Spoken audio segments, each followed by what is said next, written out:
बिस्मिल्लाहिर्रहमानिर्रहीम व इज़ा मरिज़तु फ़हुव यशफ़ीन।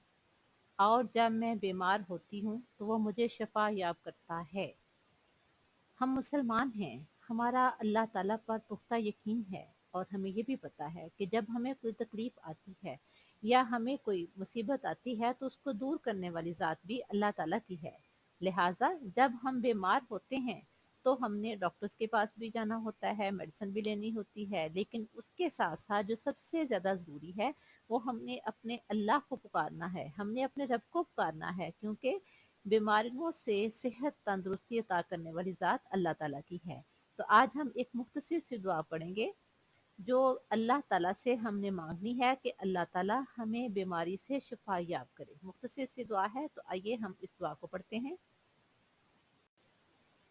दुआ इस तरह से है, अल्लाहुम्मा रब्बन्नास अज़हबिल बासा वशफी अंत शाफी ला शिफा इल्ला शिफाउका शिफा अल्ला युगादिर सकमा।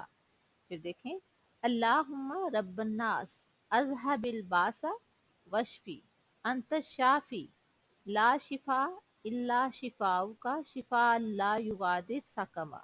इसका तर्जुमा है, अल्लाहुम्मा रब्बन्नास, ए अल्लाह, ए लोगों के रब, अज़हबिल बासा, तकलीफ को दूर फरमा, वाशफी, और शफा अता फरमा, अंत शाफी, तू ही शफा देने वाली ज़ात है, ला शिफा इल्ला शिफाउ का शिफा ला युगादिर सकमा, तेरे अलावा कोई भी शिफा देने वाला नहीं है और तू ऐसा शफा अता फरमा जिससे बीमारी रहे ही ना या बीमारी दूर हो जाए।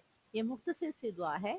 जब भी हम बीमार होते हैं तो हमें अल्लाह ताला से दुआ करनी चाहिए और पुख्ता यकीन के साथ करनी चाहिए कि अल्लाह मेरी इस तकलीफ को दूर फरमा, मुझे अपनी रहमत से शिफा याब कर और इस तरह से शिफा याब कर कि बीमारी मेरे पास रहे ही ना। जब हम अल्लाह ताला से पुख्ता यकीन के साथ दुआ मांगेंगे तो अल्लाह ताला यकीनन हमारी दुआओं को सुनेगा भी और कबूल भी करेगा। अल्लाह ताला से दुआ है कि अल्लाह ताला हमें सही तौर से अल्लाह को पुकारने की तौफीक अता फरमाए, हमें हर किस्म की रूहानी और जिस्मानी बीमारियों से दूर फरमाए और ये दुआ जैसे मर्जी चलते फिरते जब मर्जी पढ़ सकते हैं। तो अल्लाह ताला दुआओं को सुनने और कबूल करने वाला है। अस्सलामु अलैकुम व रहमतुल्लाह।